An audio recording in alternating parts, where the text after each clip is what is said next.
एक गांव में एक किसान रहता था। उसका गांव के बाहर एक छोटा सा खेत था। एक बार फसल बोने के कुछ दिनों बाद उसके खेत में चिड़िया ने घोंसला बना लिया। कुछ समय बीता तो चिड़िया ने वहां 2 अंडे भी दे दिए। उन अंडों में से 2 छोटे छोटे बच्चे निकल आए।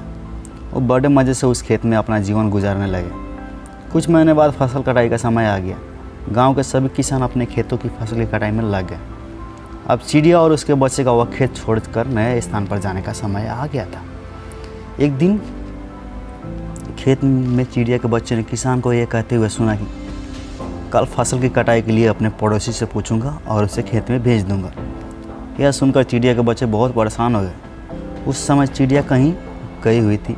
जब वो वापस लौटी तो बच्चों ने उससे कहा, किसान की बातें बताते हुए कहा, माँ आज हमारा यहाँ अंतिम दिन है, रात को हमें दूसरे स्थान के लिए यहाँ से निकलना होगा। चिड़िया ने उत्तर दिया, इतनी जल्दी नहीं बच्चों, मुझे नहीं लगता कि कल खेत में फसल की कटाई होगी।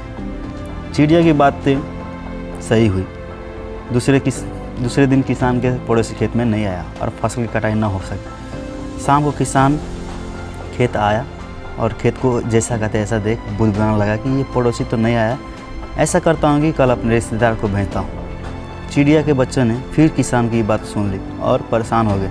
जब चिड़िया को यह उन्होंने बताई तो वो बोली, तुम लोग चिंता मत करो, आज रात हमें जाने की ज़रूरत नहीं है, मुझे नहीं लगता कि कल किसान का रिश्तेदार आएगा। ठीक ऐसा ही हुआ। कुछ और किसान के रिश्तेदार अगले दिन खेत नहीं पहुंचा।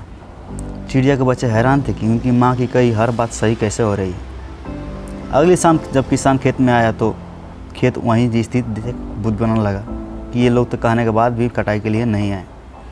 कल मैं खुद आकर फसल की कटाई शुरू करूँगा।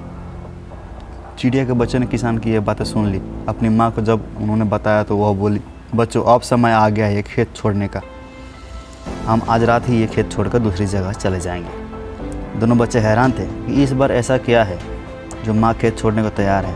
उन्होंने पूछा तो चिड़िया बोली, बच्चों पिछली 2 बार किसान पर कटाई के लिए दूसरे पर निर्भर था, दूसरों को कहकर अपने काम पर से पाला झाड़ लिया करता था, लेकिन इस बार ऐसा नहीं है। इस बार उसने जिम्मेदारी अपने कंधों पर ली है, इसीलिए ये अवश्य आएगा। उसी रात चिड़िया और उसके बच्चे खेत से उड़ गए और कहीं और चले गए।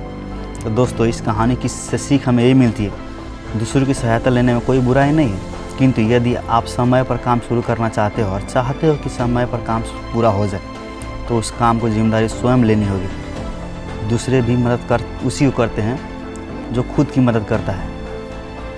आपसे बेहतर कोई नहीं है, अपना काम खुद कीजिए हो सके तो। और अगर ये कहानी अच्छी लगी हो तो लाइक, सब्सक्राइब और दोस्तों को भी शेयर कीजिए। Thank you.